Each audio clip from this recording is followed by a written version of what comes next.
There's no ad break.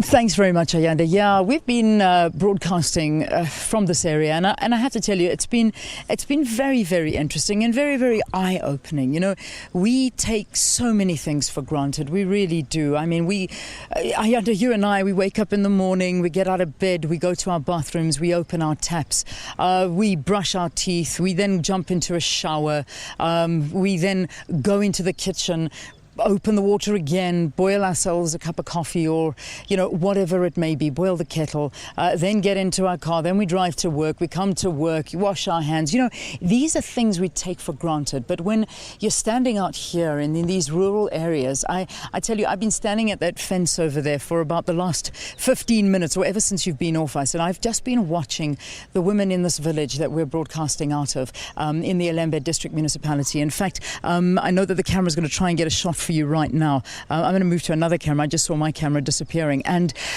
they have been the whole morning coming up and down this hill. They come here with their massive buckets, wheelbarrows, empty Coke bottles or whatever they do have, in order to fill it up from a water point that's over there. Now, apparently there used to be a tap there, but this tap has now broken. So what happens is there is a rock in front of this water outlet. They put a rock in front of it, and there's a hose. Now, what they do is they have to move the pipe, move the rock, put a pipe in it, and then they take the water, then comes out, they fill up their buckets, they then put the rock back in front of this water outlet. They put the buckets on their heads, or if they're lucky enough to have a wheelbarrow, and then they walk back for kilometers to wherever they have come from. And I tell you, this has been a very humbling experience to actually see it. We talk about it on a daily basis, and we understand the water shortages, and we understand what people go through, but to see it and witness it is a different story altogether. And I do feel for these ladies and the residents here in this area who have to go through this on a daily basis. And this is not just unique here. This happens in many, many other parts of South Africa, and water is a resource that all of us should have. It certainly needs to be fast-tracked so that we can all ensure that the people of South Africa have access to running water. Now, here in this area, however, hopefully things are going to change quite a lot with the handing over of this dam that's being built. It has been under construction for the last 2.5 years. They have assured us that by April it will be complete. It is almost nearly complete, which is it's a great accolade to them. But let's talk to Notha Maphumulo, I beg your pardon, who is the acting technical director in the ILembe District Municipality. It's so good to have you on the program. Welcome to Morning Live. Good morning, Leanne, and good morning, our viewers. All right, so I am seeing and witnessing firsthand, you know, the difficult situation that the communities, the rural communities, find themselves in. I understand it is a difficult process to get infrastructure out here. But let's take the good news story that we're reporting on today, this dam. How are their lives going to change? What's going to be different for, say, this lady there who is getting our water and perhaps walking a good few kilometers to take that bucket back to her house? Well, yes, it is a challenge right now, but at least one can confirm that in few months this will change. Because before it used to be so bad, they used to go kilometers to go and fetch water from the river. At least now they are getting water from the standpipes, and the council has taken a resolution to say we must reticulate so that people can have the yard connections. Yeah.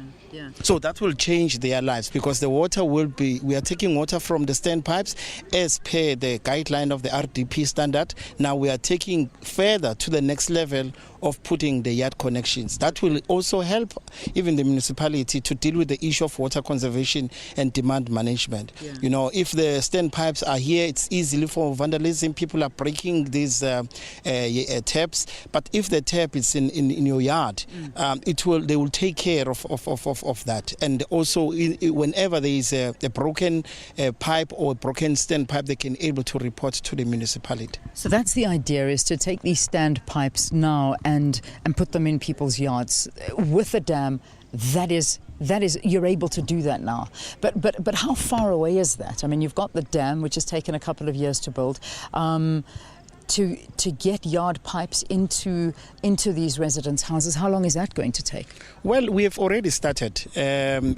Just to answer your question, we should be completing the project in the next 5 years. But, you know, it's in phases. And looking at the challenge that we are facing here, we have a lot of valleys and hills.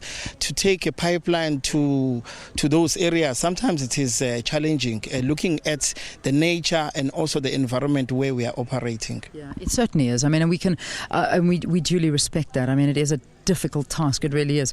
But it's an even more difficult task, I imagine, for a lady like that to have to carry all this water with her. How many outlets are there in a rural area like this of that fresh water? For instance, I mean, in the municipality, well, let's just take this area for instance. In a kilometre radius, what are we looking at? No, it's 200 meters, radius as per the RDP guidelines. But now, what is good is that we have even moved higher or further to that to reduce it to at least 100. Some it's 50 meters away from their houses. Yeah. All right. Well, that is. I mean, that's speaking to the residents here. Have you had the opportunity to go out and talk to a couple of them? How are they feeling? I mean, we've spoken to a few, and I mean, obviously they're exceptionally happy that their lives are going to change. Well, they're very excited, understanding that they used to fetch water from the river, sharing water with the animals. Now that has gone, it's history. They are getting water close by to their houses. But it's important that one needs to mention that, you know, with this infrastructure that we are putting, they need to take care of it. You know, whenever there is a broken pipe, they need to report to the municipality so that immediately we can able to address it and repair it. Because, you know, these days the whole district is facing with a drought. It's important that we conserve water and we use water sparingly.